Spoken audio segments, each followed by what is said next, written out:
Hello everyone! In this video, we will continue to examine topic 4.4 wave behavior, and in particular, we will examine how Huygen's principle can be used to explain many wave phenomena.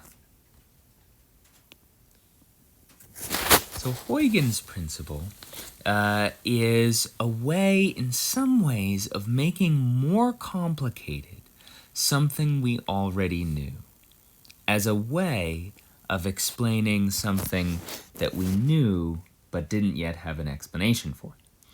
So, here's the idea.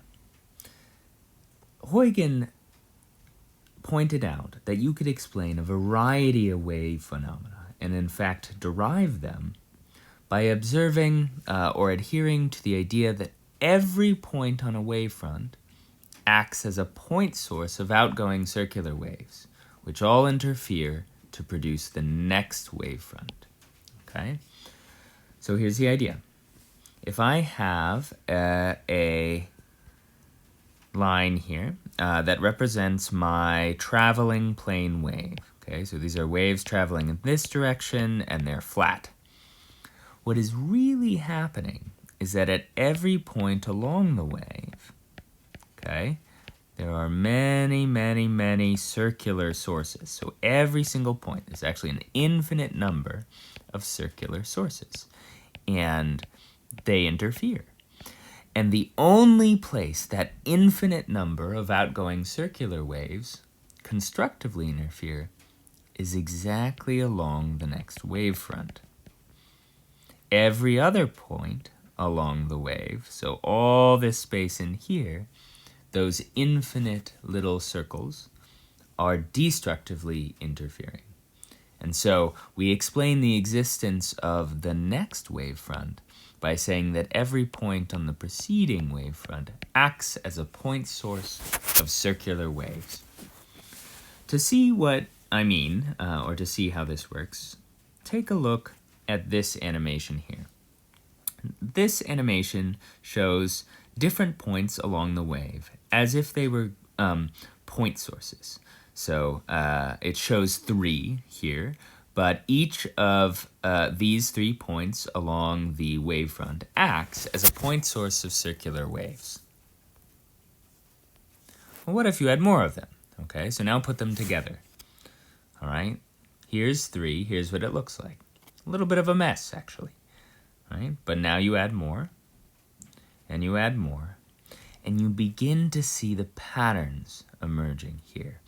So the lines that would form the next wavefront jump out at you here as those point sources and the wavefronts from those point sources constructively interfere along those lines. Until finally, if you have an almost continuous line of point sources, you can really see how the next wavefronts pop out. And if you view every wavefront as an infinite collection of these circular sources, then you can explain the next planar wavefront. Backing up a little bit though, it's not obvious at this point why we would want to do that. So we just made something that we understood pretty cleanly, right? Like this plane wavefront moving forward, and we made it more complicated. Well, the answer is that it allows us to explain the rest of the wave phenomena. So take a look at this. In diffraction, we know that when plane waves hit an opening, they spread out and they bend around the corners. Why do they bend around the corners? Why don't they just go straight? Why doesn't this sort of sequence of wavefronts just continue forward, right? Why do they bend? And the answer is, if you consider why there's a flat part in this region because of the interference between all of these point sources of waves.